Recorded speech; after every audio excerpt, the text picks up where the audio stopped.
Alhamdulillah, alhamdulillahilladzi la yansa man dzakara. Alhamdulillah, alhamdulillahilladzi la yudayyi'u man syakara. Alhamdulillah, alhamdulillahilladzi yajzi bihil ihsani ihsana wa bisabri najata wa ghufrana. Asyhadu an la ilaha illallah wa asyhadu anna Muhammadar Rasulullah.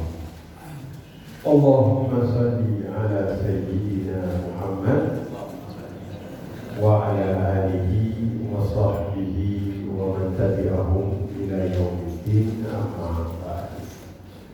Taqabbalallahu minna wa minkum. Taqabbal ya karim minal aidin wal faizin. Mohon maaf lahir dan batin.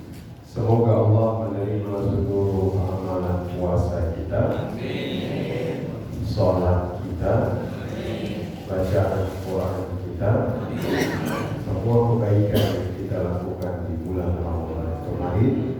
Semoga Allah ridhai. Amin ya rabbal alamin. Walaupun jamnya sudah pada habis, kompornya sudah nggak ada, tinggal kompornya. Insya Allah semangat ukhuwahnya tetap panas. Amin ya rabbal alamin. Sedikit tapi tadi kita baca surah Yusuf. Ya, surah Yusuf ini punya posisi yang unik di dalam Al-Quran. Kenapa unik? Karena kisahnya Allah susun secara kronologis. Kronologisnya itu maksudnya surat ini semuanya dari awal sampai akhir itu menceritakan tentang seorang nabi. Kenapa surah ini dinamakan surah Yusuf? Ada metode penamaan surah di dalam Al-Quran, yaitu menamakan namanya berdasarkan apa yang disebut di dalam surah tersebut. Dari awal sampai akhir itu Nabi Yusuf. Ya. Kalau surah An-Nahl itu karena kalimat Nahl itu hanya disebut di surat itu saja. Selepas itu kita nggak menemukan di surah-surah yang lain.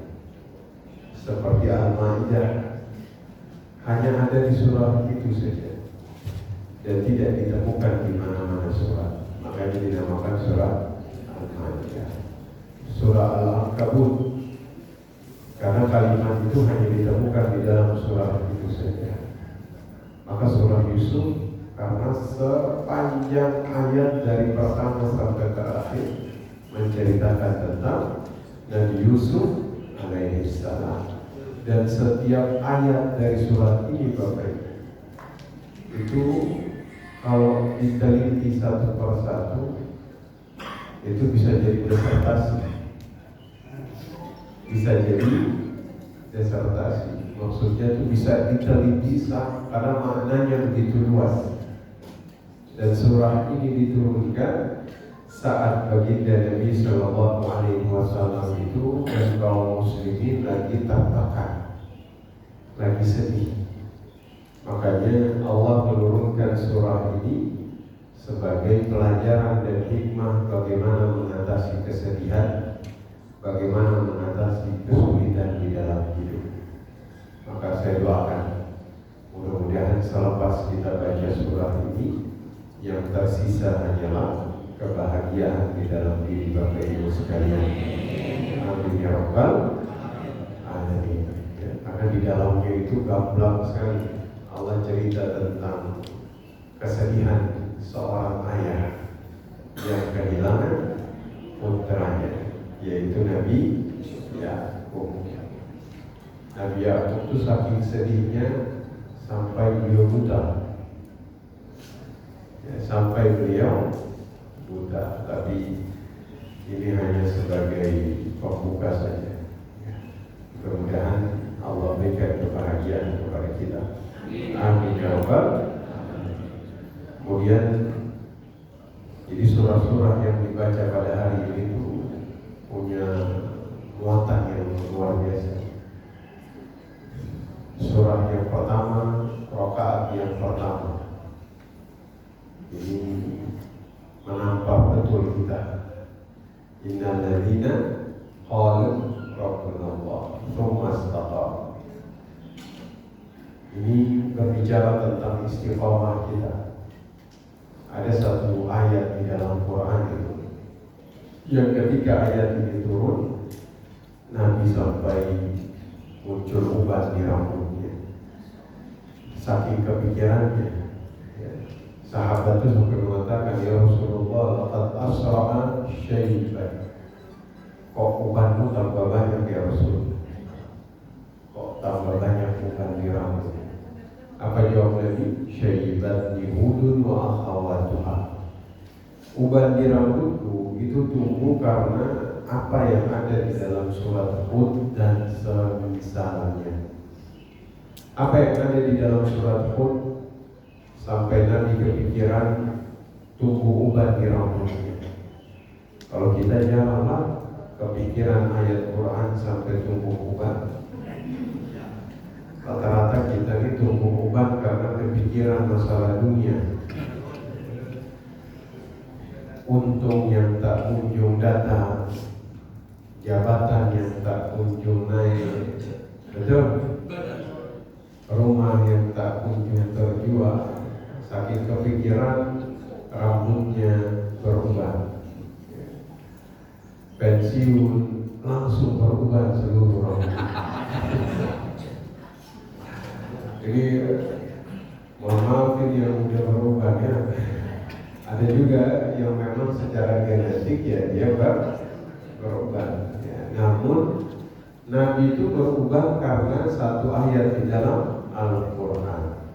Mohon dikoreksi, saya agak lupa. Hud 112 atau 116 yang bunyinya itu fastaqim kama umirta wa man taba ma'ak. Tolong dibuka, takut saya salah. Ya. Surat Hud antara 112 atau 116. Bunyinya itu fastaqim 112, betul ya? Dan istiqomahlah kamu bersama orang-orang yang bertaubat bersama. Walau tatghaw fil ardh. Jadi ayat ini tuh sampai bikin Nabi itu kepikiran, ya, berat rasanya. Beliau sampai muncul uban di rambutnya. Ya, ternyata istiqomah yang membuat Nabi itu kepikiran. Sama seperti surah yang dibaca di rakaat pertama. Ya, innal ladzina qalu rabbuna Allah tsumma istaqamu. Jadi istiqomah. Ya, mudah-mudahan kita bisa istiqomah dari amalan Ramadan kita. Amin. Walaupun Nabi mengatakan istaqimu wa lan tuhsu. Istiqomahlah kamu walaupun kamu tidak akan sanggup. Ya mungkin ada orang yang bisa menjaga, ya, tapi memang berat, tarawihnya tetap di bulan di luar Ramadan, di Syawal misalnya, tetap 11 rakaat atau tetap 23 rakaat. Baca Qurannya Ramadan sehari berapa juz? 2. Ba'da Ramadan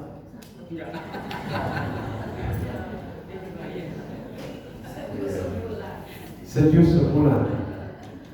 Yang tersisa hanya juz apa, juz mangga, gitu ya. Tapi yang penting kita tetap jaga pakai itu. Nggak apa-apa nggak 2 juz, Yang penting dua ainnya tetap ada. Ya. Gak apa-apa sedekahnya gak seperti Ramadan, yang penting tetap ada. Namanya iman itu naik turun biasa. Betul? Ada di sini yang iman yang gak pernah turun. Ada? Ada, namanya Pak Imam, kata Pak. Iman itu naik turun, Bapak Ibu. Naik turun. Jangankan antum, jangankan Bapak Ibu saya, siapapun. Dulu ada penulis wahyu, namanya Hanzalah Al-Usayyidi. Ini penulis wahyu. Jadi kalau ada wahyu turun, dia tulis.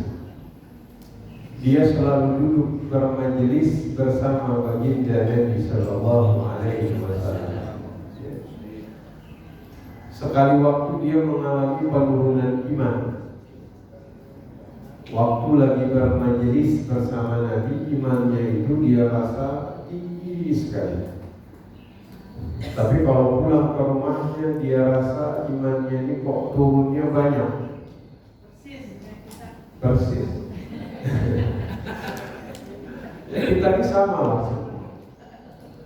Waktu dia pulang ke rumah, dia lihat kebun-kebunnya, ketemu anak istrinya, ketemu hartanya. Dia merasa imannya tadi bermajelis bersama Nabi buyar semuanya.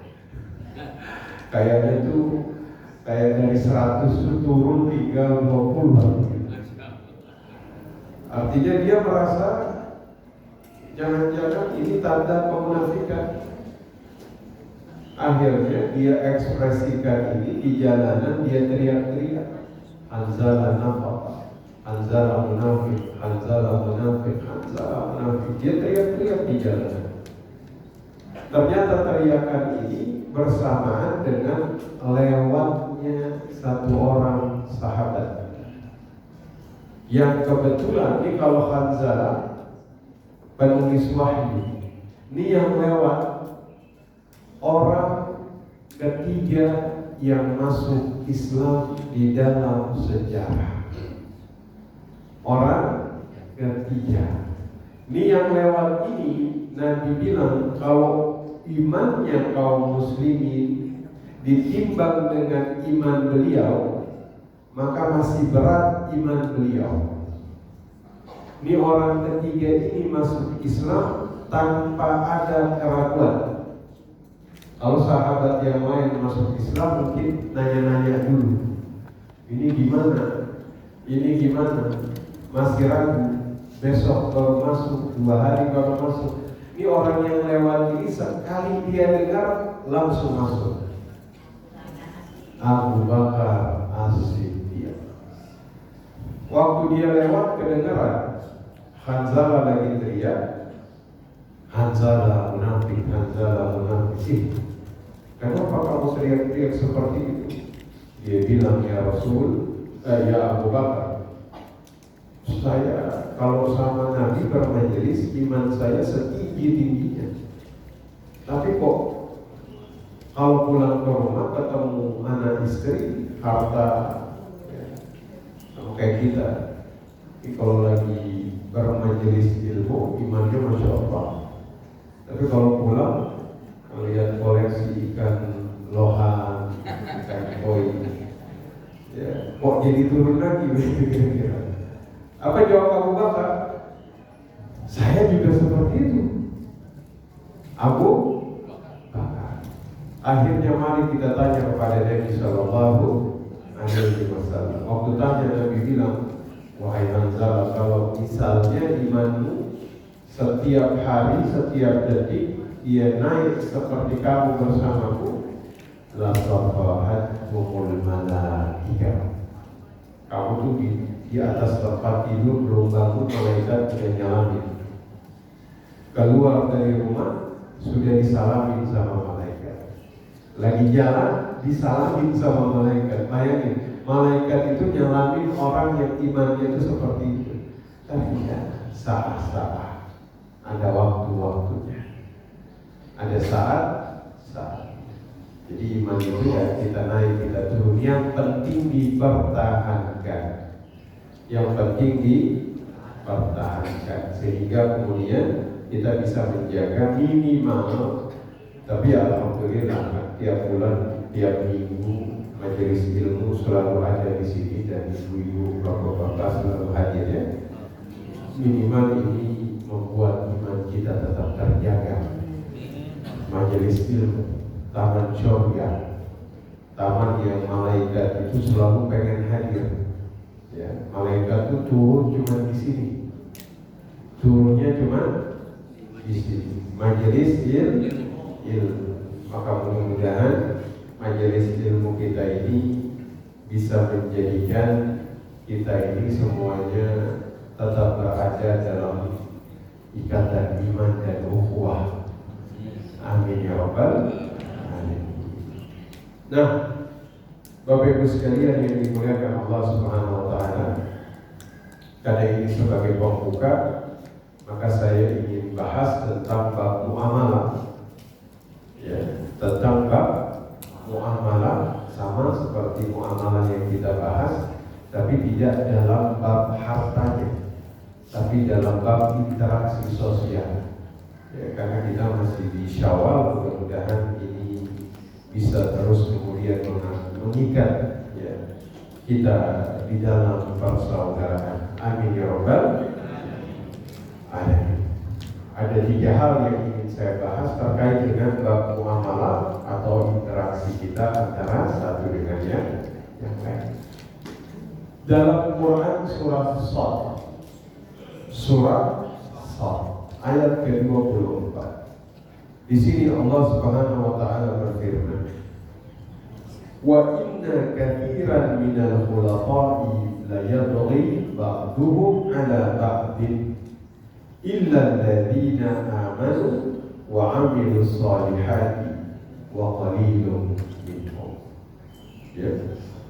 Dan sesungguhnya kebanyakan orang-orang yang bersyarikat, orang-orang yang berkumpul, orang-orang yang bersosialisasi, orang-orang yang berinteraksi, sebahagian mereka berbuat zalim kepada sebahagian yang lain, kecuali yang beriman dan beramal soleh, tapi jumlahnya sedikit, kata Allah.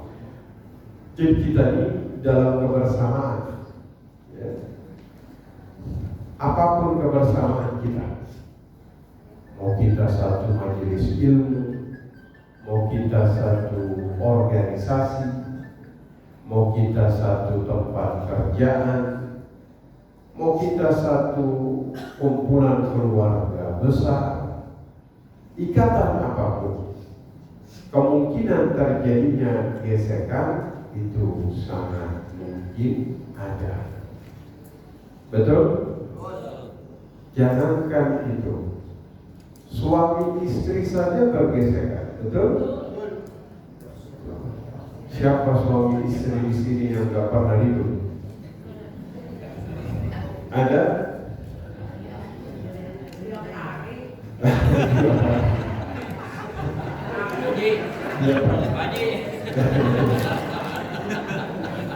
Tapi gak apa-apa. Kalau tiap hari itu kan, itu kayak apa itu? Grafik itu kan menandakan bahwasanya itu hidup. Justru yang bahaya dia lurus terus. Udah nggak ribut, adem ayem, wah, suaranya nggak pernah meninggi, wah pokoknya diam-diam, mana ini yang bahaya. Bahaya. Ini ya, kemungkinan terbesar ibu-ibu, kalau suaminya itu udah diam, udah nggak, istrinya ngomel, dia udah tenang, hati-hati. Itu patut diwaspadai. Punya tabungan itu. Kemungkinan dia punya pos 2. Kemungkinan dia punya pos 2. Harus dilacak. Makanya dalam hubungan apapun kita tuh punya potensi terjadinya gesekan. Ya, pasti ada. Mau teman kerja, mau satu alumni, satu kuliah, pasti ada. Makanya kemudian kita ini manusia, tidak ada yang selamat dari gesekan antara satu dengan yang lain.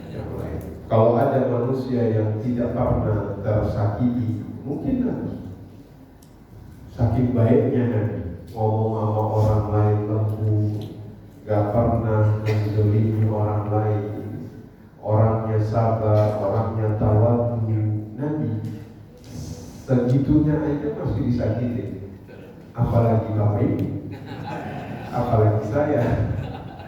Ya, wa kadzalika ja'alna likulli nabiyyin aduwwan minal mujrimin. Surah Al-Furqan ayat ke-11.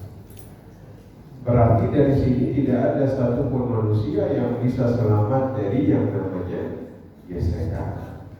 Bapak Ibu nggak bisa bikin aturan. Pokoknya kalian semua nggak boleh ada yang kemudian menyakiti saya. Nggak bisa. Pasti suatu saat akan terjadi. Karena kita nggak bisa mengatur yang di luar, maka mari kita atur yang di dalam. Betul? Makanya kemudian Nabi Sallallahu Alaihi Wasallam itu mengatakan, al-mu'minu alladhi yukhalidun nas. Jadi kalau ada mukmin, dia itu suka ngumpul, suka apa? Apa itu bahasa Sundanya? Ngariung. Dia ngumpul bareng-bareng sama orang lain, wa yasbir ala adahu, dan dia bersabar terhadap gangguan. Dia tahu kalau dia datang, dia ngumpul, ada gangguan-gangguan yang muncul, dia tahu. Tapi dia bersabar. Dia itu kata Nabi, a'zamu ajran. Dia itu pahalanya lebih besar dari mukmin yang gak mau ngumpul, gak mau bersyarikat, gak mau bersosialisasi, karena dia gak sabar dengan gangguan yang muncul. Masya Allah. Jadi kalau ada orang, ngapain saya ngumpul? Entar kalau ngumpul apa biasa? Dibully. Ada yang pada gibah, ada yang pada apa? Ya pokoknya begitulah. Mendingan saya nggak usah datang. Ama yang datang, dia bersabar terhadap itu. Artinya dia nggak ikut, tapi dia tetap datang, dia tetap berkumpul. Lebih besar pahala yang mana? Yang kumpul dan sabar, itu pahalanya besar. Bukan yang kumpul terus ikutan gibah. Yang kumpul tapi dia nggak kepancing, itu pahalanya besar. Daripada yang nggak mau kumpul karena dia nggak mau kepancing. Karena luar biasa ya, interaksi sosial bermuamalah itu pahalanya gede. Ya, antum mau hidup nafsi-nafsi, entah. Kalau udah mati baru nafsi-nafsi. Kalau masih hidup, kita hidupnya berjamaah. Kita hidupnya berjamaah, bersosialisasi. Ini berkumpul seperti ini ya, memang fitrah kita, fitrah manusia itu hidup berkumpul, bersosialisasi. Makanya apapun yang dilakukan berjamaah itu nikmat. Betul? Kalau makan nasi pakai ikan asin sendirian enak nggak? Enak? Tapi kalau makan nasi pakai Ayam. apa itu? Yang makan, saya lupa namanya, yang dibuka terus. Liwat. Liwat. Enak nggak? Wah. Kenapa enak? Karena makannya bacanya ramai, ngariung. Selalu ada keberkahan dalam berjamaah. Maka asas yang pertama bersabar. Interaksi muamalah itu asas pertamanya adalah bersabar. Apapun yang muncul dari karakter kita pada hari ini, pada pagi hari ini, sabarlah. Sabar. Ya, karena Nabi Musa itu, ya, Nabi Musa itu kata Nabi Sallallahu Alaihi Wasallam, Yarhamullahu Musa. Semoga Allah merahmati Musa. Kenapa? Qad udiya bi aktsara min hadza fasabara.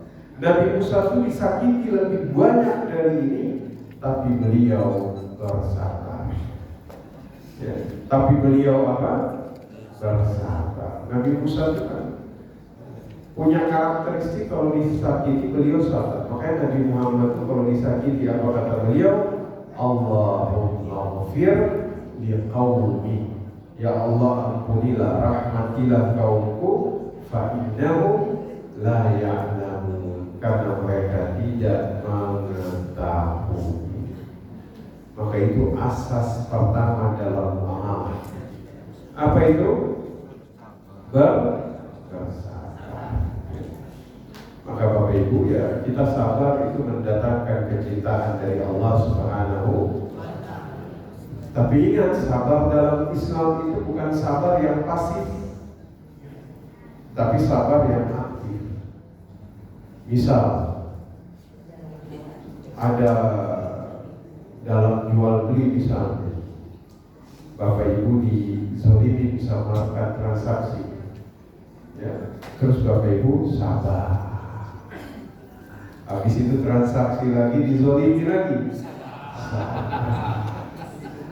Habis itu dizalimi lagi, sabar. Itu bukan sabar namanya kalau kayak gitu. Ubah. Sabar itu kita cegah agar kita tidak melakukan hal-hal yang terlarang, tapi kita aktif untuk nasihatin dia. Itu sabar.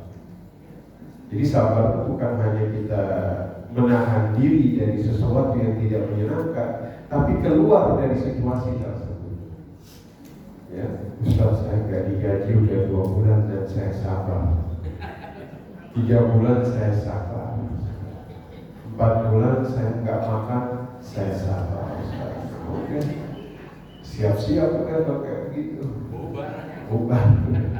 Sabar itu adalah sabar yang benar. Yang kedua, Bapak Ibu sekalian, la tadkhulul jannata hatta tu'minu wa la tu'minu hatta tahabbu. Kalian tidak masuk surga sampai kalian beriman, kalian tidak beriman sampai kalian saling mencintai satu dengan yang lain. Jadi kita tuh asas bermuamalah itu dibangun atas dasar cinta, atas dasar cinta, bukan yang lain. Makanya Bapak Ibu sekalian, kita ini Masya Allah dari mana-mana ini, ya. Artinya kalau saya sebut nama satu daerah, pasti ada yang kemudian hadir pada pagi hari ini. Ya, kita mulai dari daerah yang paling timur, Ambon.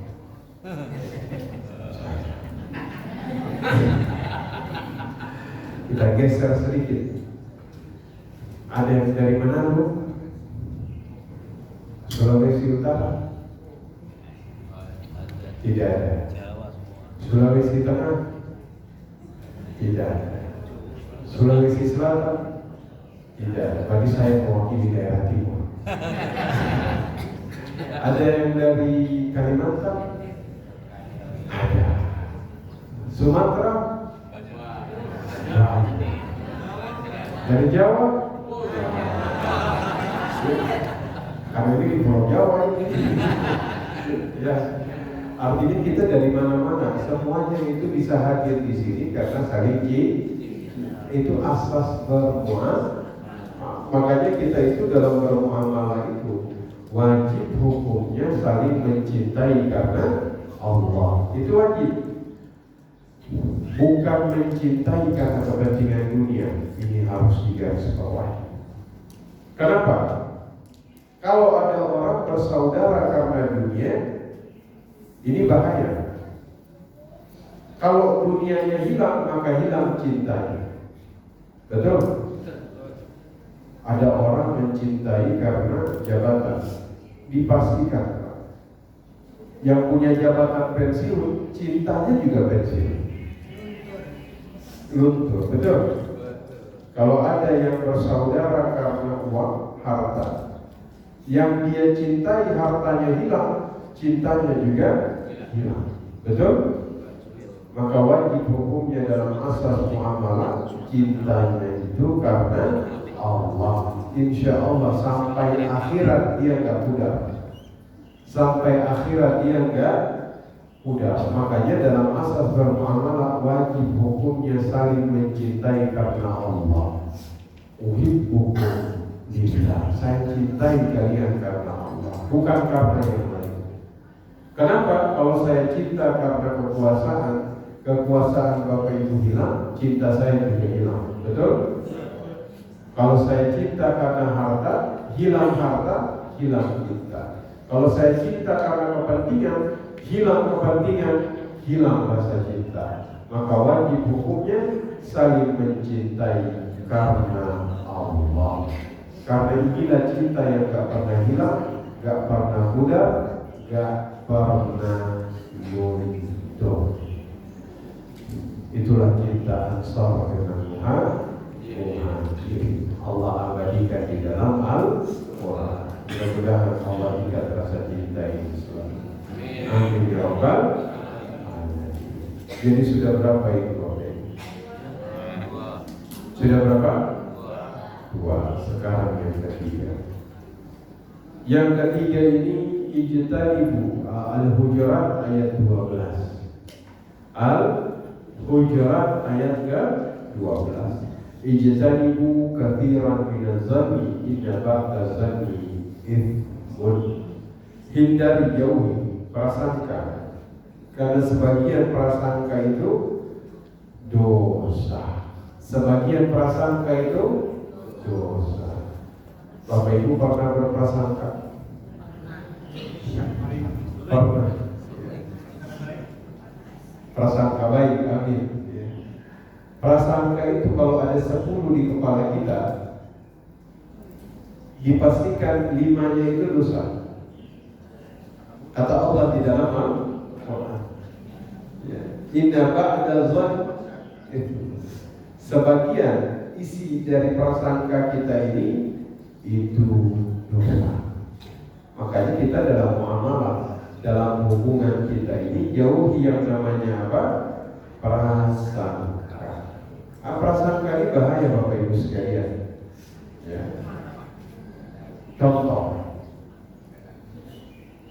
Kadang-kadang, makanya tadi kenapa saya bilang ada yang dari timur, ada dari Kalimantan, ada dari Sumatera, ada dari Jawa. Kita ini punya karakter beda satu dengan yang lain. Bapak Ibu dengar apa yang dikatakan oleh Umar bin Khattab. La tazunanna bi kalimatin. Jangan berprasangka dengan sebuah kalimat. Ya. Kharajat min akhika, yang keluar dari saudara. Saya ulangi, jangan sekali-kali kalian menyangka dengan prasangka buruk terhadap sebuah kalimat yang keluar dari saudaramu. Wa anta tajidu laha fil khairi mahmala. Selama kalian bisa membawa kalimat itu pada makna yang lebih baik. Wah, ini indah sekali ini perkataan. Jangan berprasangka buruk terhadap kalimat yang keluar dari lisan saudaramu selama kamu bisa membawa makna kalimat itu ke arah yang lebih baik. Contoh, saya tuh datang ke Tangerang, nikah. Istri saya ini di Tangerang, kerabatnya orang Betawi.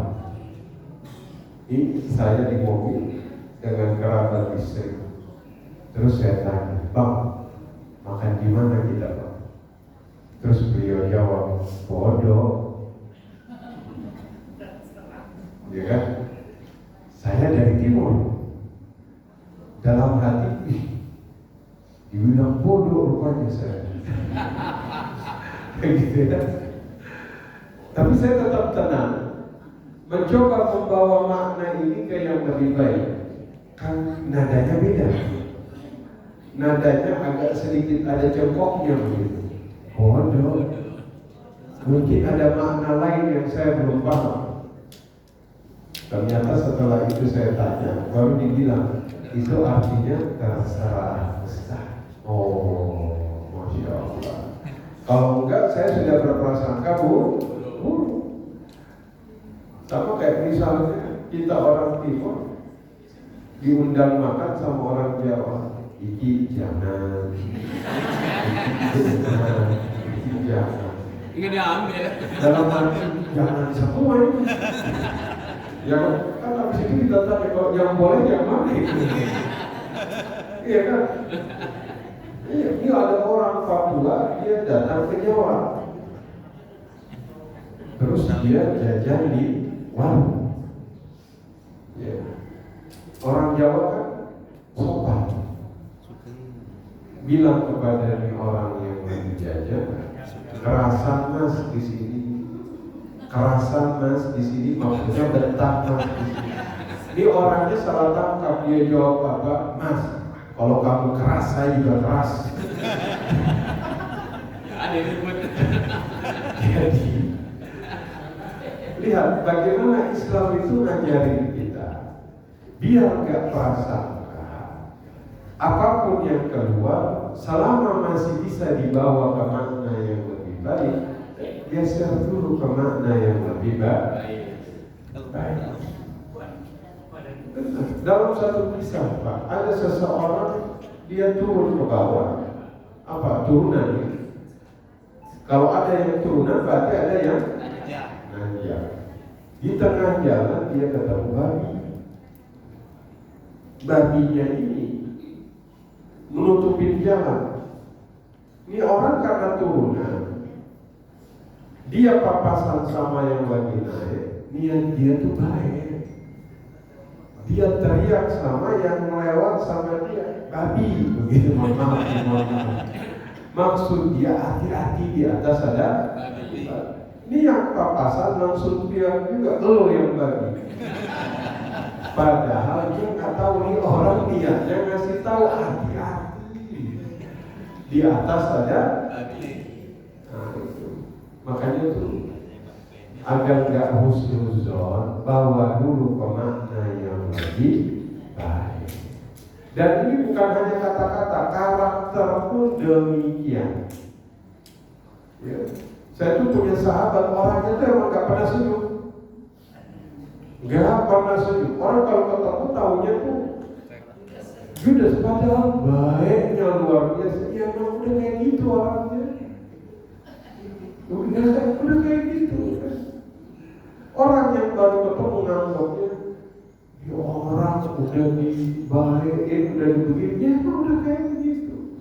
Makanya hak sesama muslim untuk saling husnuzon. Ya husnuzon itu Bapak Ibu pahalanya luar biasa. Bisa diamalkan? Ya, makanya syaitan itu cara dia masuk adalah su'uzon. Ya, jadi ibu jangan su'uzon sama suaminya, harus husnuzon begitu. Jadi sudah berapa tadi? Sudah? 3. Sekarang yang keempat, kita bahas 4. Ya, anggaplah pertemuan ini halal bihalal. Pertemuan itu pembuka dari bab muamalah kita. Amin ya rabbal alamin. Hak atau asas di dalam muamalah Bapak Ibu sekalian adalah memaafkan antara satu dengan yang lain. Makanya Bapak Ibu kita tuh kalau lihat ya, contohnya kita tuh punya kebiasaan yang dilazimkan oleh para ulama. dilazimkan dari dulu, di mana dia punya muatan yang sangat luar biasa. Contoh seperti kita habis sholat zikir subhanallah 33, alhamdulillah 33, Allahu akbar 33, kemudian ditutup dengan la ilaha illallah wahdahu la syarika lah, lahul mulku wa lahul hamdu yuhyi wa yumiitu wa huwa ala kulli syai'in qadir. Itu pahalanya besar sekali. Ada kelaziman yang diajarkan agar kita nggak lupa, seperti bermaaf-maafan di bulan Ramadan. Ba'da Ramadan kau bermaaf-maafan? Ya. Kenapa? Karena Nabi Shallallahu Alaihi Wasallam mengatakan, man arada an yumidda lahu fi umri wa yubarik lahu fi rizqi falyattaqillah wal yasir rahimah. Barang siapa yang ingin dipanjangkan umurnya, dilapangkan rezekinya, syarat pertama apa? Takwa. Ternyata takwa saja belum cukup. Ada syarat kedua. Apa itu? Sambung silaturahmi. Makanya kenapa habis Ramadan takwanya sudah dia genggam, saatnya silaturahimnya dia dapat. Gimana caranya? Maaf-maafan agar umur dipanjangkan, rezeki dilapangkan. Amin amin ya rabbal. Maka kita harus saling kemudian bermaaf-maafan. Amin ya rabbal. Ada yang bilang, Ustaz, habis Ramadan ini maaf itu dari istri, suami, keluarga bermaaf-maafan, semua bermaaf-maafan, sampai saldo ATM pun bermaaf-maafan. Semuanya saling bermaaf-maafan. Kalau bahasa Arabnya khalis, begitu, habis. Maaf saldo Anda tidak mencukupi. Marahlah dia ya. Yang lain boleh bermaaf-maafan, kamu mesin ATM jangan ikut-ikutan kok. Artinya kita harus sering bermaaf. Makanya mohon maaf lahir dan batin. Semoga Allah Subhanahu wa taala memaafkan segala dosa-dosa kita. Amin amin ya rabbal alamin. Sekarang sudah tanggal berapa Syawal Bapak Ibu? 19 Syawal ya. Syawal artinya peningkatan ya. Takwanya meningkat, imannya meningkat, berat badannya begitu. Karena ya Masya Allah kita tuh Ramadan, Lebaran tuh Masya Allah gak ada pantangan begitu ya. Semuanya kita makan. Jadi kolesterol urusan belakang. Yang penting sehat. Mudah-mudahan Bapak Ibu sehat. Amin amin ya rabbal. Jadi mudah-mudahan 4 hal ini bisa diamalkan, bisa dipraktekkan. Satu apa tadi? Bersabar antara satu dengan yang lain. 2 apa? Saling mencintai karena Allah, bukan karena yang lain. 3 apa? Hindari prasangka. Yang keempat terakhir, bermaaf. Kalau 4 hal ini bisa dilaksanakan, terjadilah tawazun, keseimbangan di atas muka bumi. Bumi itu jadi aman, damai kalau 4 hal ini diamalkan. Kalau di langit Allah itu ada bintang. Apa fungsi bintang Bapak Ibu? Untuk menjaga agar langit itu tetap stabil. Makanya ada bintang. Nanti di hari kiamat baru bintang-bintang itu dihancurkan ya. Baru bintang-bintang itu saling bertabrakan. Kalau nggak ada bintang sudah selesai. Habis kiamat. Kalau di bumi yang menjaga stabilitasnya itu adalah silaturahim. Makanya di satu tempat kalau sudah tidak ada ukhuwah, biasanya yang terjadi adalah kerusakan. Mudah-mudahan Allah rahmati kita semua. Izin itu yang saya sampaikan pada kesempatan pagi hari ini. Silakan jika ada yang ingin berdiskusi